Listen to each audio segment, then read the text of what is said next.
நினைத்தாலே இனிக்கும்.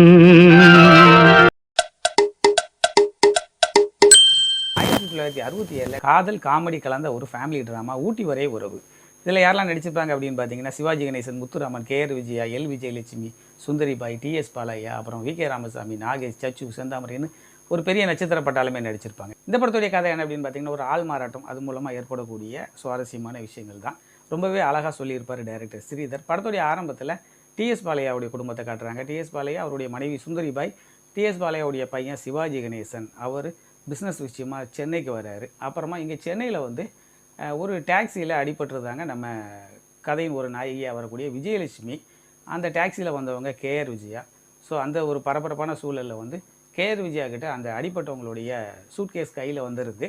அந்த அடிப்பட்டவங்க எங்கே போகணும் அப்படின்னா, அவங்க அம்மா வந்து டிஎஸ் பாலையாவுடைய ஒரு செகண்ட் ஒய்ஃப் அந்த மாதிரி ஒருத்தங்க. ஸோ அது அவருடைய முதல் குடும்பத்துக்கு தெரியாது. ஸோ அவங்க பொண்ணு அம்மா இறந்ததுனால அப்பா கிட்ட வர்றதுக்காக அவருடைய ஃபோட்டோ, அட்ரஸ் இந்த மாதிரி விஷயங்களோடு அவங்க அந்த பெட்டியில் எடுத்துகிட்டு வராங்க.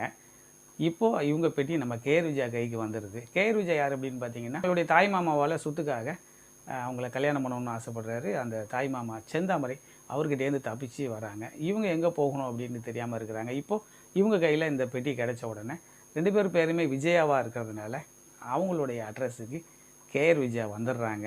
தான் விஜயா அப்படின்னு சொல்லிக்கிட்டு. அந்த ரோட்டில் விபத்து ஏற்பட்ட பொண்ணை வந்து சிவாஜி கணேசன் காரில் வர்றாரு. அவர் காப்பாற்றி ஹாஸ்பிட்டலில் சேர்க்குறாரு. அவருக்கு தன்னுடைய தங்கச்சின்னு தெரியாது. அடுத்தடுத்த காட்சிகள் அந்த பொண்ணு டிஸ்சார்ஜ் ஆகி தன்னுடைய காதலனை தேடி போயிடுறாங்க. அந்த காதலன் தான் முத்துராமன். முத்துராமனுடைய அப்பா வந்து நம்ம வி கே ராமசாமி. அவங்களும் ஒரு தொழிலதிபர் குடும்பம் தான். ஸோ அந்த பொண்ணு அங்கே போயிடுறாங்க. இங்கே சிவாஜி கணேசன் ஊருக்கு வர்றாரு. வந்ததுக்கப்புறம் பார்த்தா அது தன்னுடைய தங்கச்சி இல்லைன்னு தெரிஞ்சிடும்.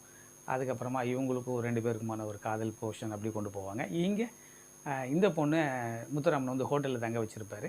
அப்புறமா சிவாஜி கணேசன் சென்னை வருவார். பார்த்தாருன்னா அவருடைய நண்பர் தான் முத்துராமன்.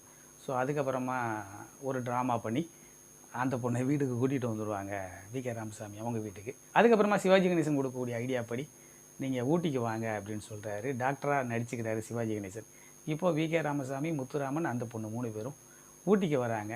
ஊட்டியில் முத்துராமனுக்காக கல்யாணம் ஏற்பாடு பண்ணுறாரு வி கே ராமசாமி. அப்போது சிவாஜி கணேசனுக்கும் சேர்த்தே ஏற்பாடு பண்ணிடுறாரு. ஸோ இது டிஎஸ் பாலையாவுக்கு தெரியாமல் நடக்கும். ஆக்சுவலாக அந்த கேஆர் விஜயாவை வந்து தன்னோட பையனுக்கு தான் கட்டி கொடுக்கணும்னு சொல்லிட்டு சிவாஜி கணேசனுடைய அம்மா ரொம்பவே விரும்புவாங்க. காரணம் அவங்க ஒரு பணக்கார பொண்ணு அப்படின்னு சொல்லிட்டு. அப்புறமா டிஎஸ் பாலையா மட்டும் தவிப்பார்.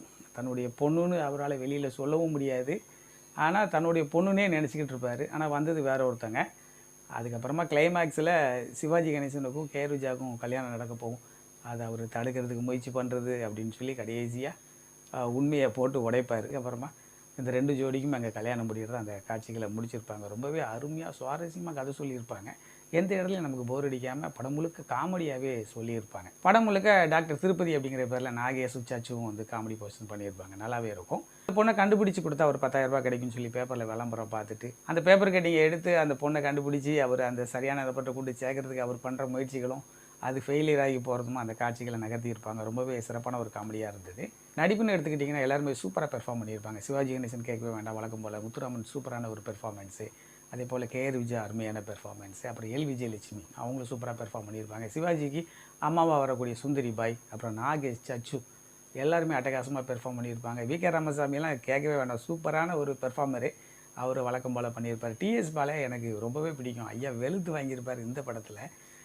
பையன்கிட்ட வந்து உண்மையை சொல்ல முடியாமல் தவிக்கிறதாகட்டும், மனைவிக்கிட்ட சொல்ல முடியாமல் டிஎஸ் பாலையாவும் வி கே ராமசாமியும் பேசக்கூடிய அந்த ஃபோன் கான்வர்சேஷன்லாம் ரொம்பவே அட்டகாசமாக இருக்கும். அப்புறமா கடைசி அந்த கல்யாண வீட்டில் வச்சு நடக்கக்கூடிய அந்த கூத்துகள் ரொம்பவே சூப்பராக இருந்தது. டிஎஸ் பாலையாவுடைய பெர்ஃபார்மன்ஸ், அவர் அந்த உண்மையை போட்டு உடைக்கிற இடத்துல ரொம்பவே ஒரு அட்டகாசமான ஒரு நடிப்பு கொடுத்துருப்பாரு. தேடினேன் வந்தது அப்படிங்கிற பாட்டு ரொம்ப சூப்பராக இருக்கும்.